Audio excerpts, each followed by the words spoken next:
Ohatry ny isam-bolana ny laninao tamin'ny herinaratra tamin'ny taona 2016? Manodidididina ny 50 000 mahery izy. Ary ny amin'izao 2017 zao?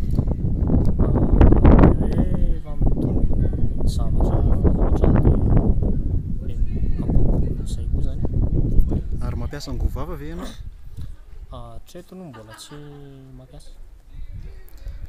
Ary misy délestage eo aminareo?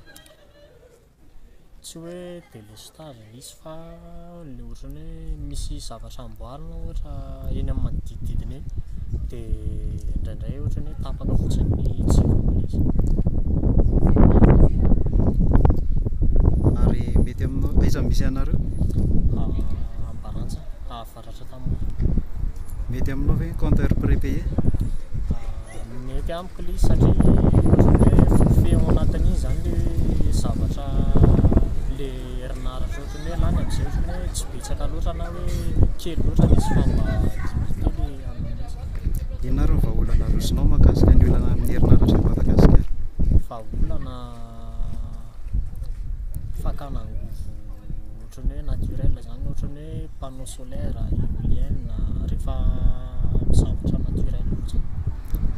Soatra tompoko.